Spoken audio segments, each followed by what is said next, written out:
You're listening to Short History Shorts audio, where history speaks louder than images. In the rugged valleys and mountains of Laconia, the Spartan Agoge was not just an education system, it was the crucible in which the most feared warriors of the ancient world were forged. From the moment of birth, a Spartan's life was measured not in years, but in fitness for service to the state. Newborns were inspected by the elders of their tribe. Any sign of weakness, deformity, or frailty could mean exposure to the elements on the slopes of Mount Taygetus. Those who survived were raised not in the comfort of a family home, but in the ever-tightening grip of a state that valued obedience, discipline, and endurance above all else. At age 7, Spartan boys left their mothers' sides and entered the Agoge proper, a state-run, compulsory training program that would dominate their lives for more than a decade. Here they were divided into age cohorts, sleeping together in barracks, wearing a single rough cloak year-round, and often going barefoot to harden their bodies.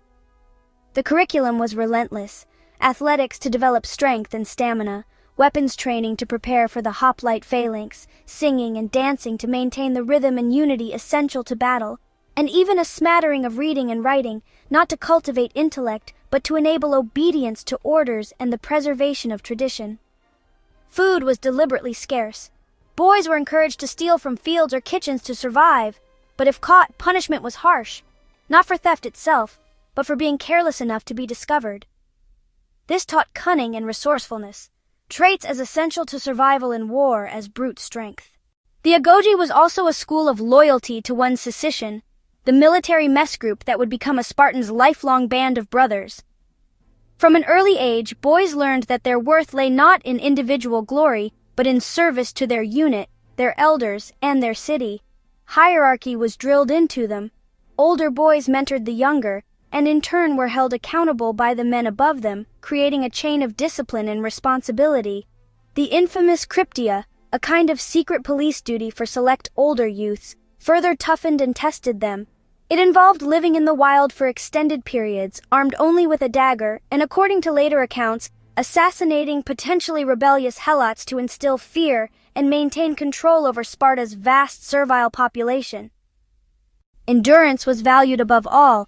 Pain, hunger, and cold were to be borne without complaint. Punishments were brutal, designed to break the weak and temper the strong. Even in leisure, the Agoge was preparing warriors. Singing in chorus, reciting poetry, or competing in athletic contests was all aimed at unity, physical perfection, and the cultivation of a proud but controlled martial spirit.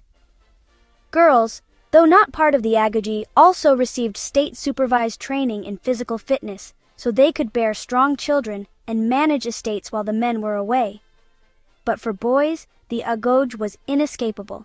From the first day until graduation at around age 20, their lives were not their own. Upon completing the Agoge, a young man still had to earn full citizenship by gaining acceptance into a sicilian and serving actively in the army. Failure to do so meant becoming a hypomenes, a lesser man, denied the full rights of a Spartan citizen.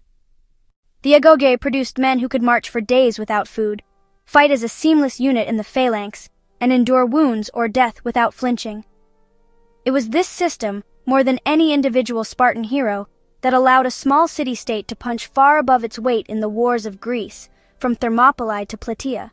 Yet it also came at a cost. Individuality was crushed, intellectual pursuits were limited, and innovation outside of military matters was stifled.